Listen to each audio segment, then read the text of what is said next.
I live in the Bodna Bay area of New South Wales, Monterey. My name is Stephanie Illick.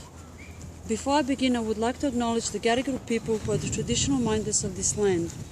I would also like to pay respects to the elders, both past and present, of the Eora Nation. I would also like to acknowledge all Aboriginal people and the elders, past and present, who are minders of this vast land right across Australia.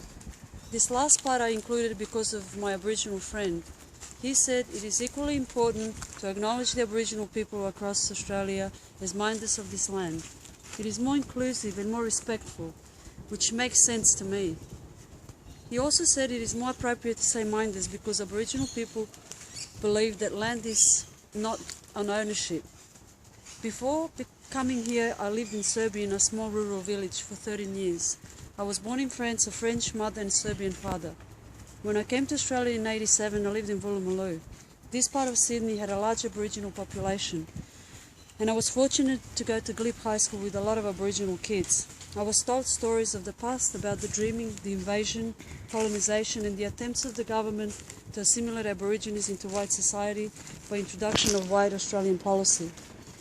I also learned that kids were taken from their families forcefully in an attempt to destroy Aboriginal culture, connection to the people and their land. It was an attempt to break the Aboriginal people's spirit. I learned through academic readings that this was referred to as the stolen generation. The stories made me curious about the first Australians. I returned to Serbia in 1990 and then back to Australia in 1993 due to the war.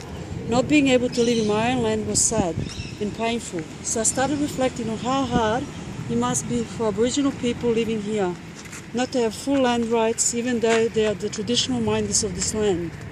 It is sad that in 2016 there is no treaty between the Australian government and the Aboriginal people.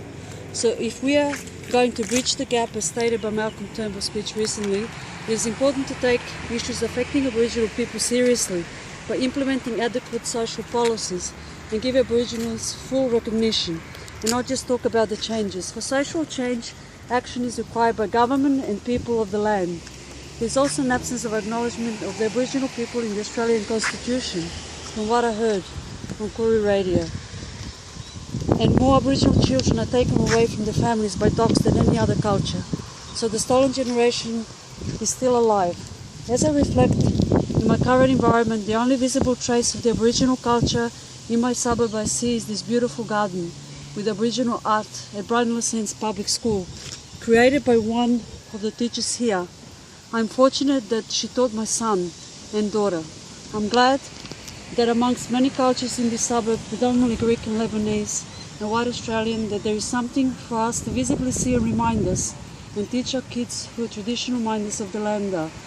I believe that storytelling is this one and many other stories, learning from the environment and seeing visual images such as this Aboriginal art in this garden is extremely powerful. I hope this Aboriginal art garden has planted a seed of passion in my children to continue to learn about the first Australians and pursue justice for the Aboriginal people and all mankind. I will certainly do my best to pass on to them what I have learned and continue to learn about the Aboriginal people. Thank you.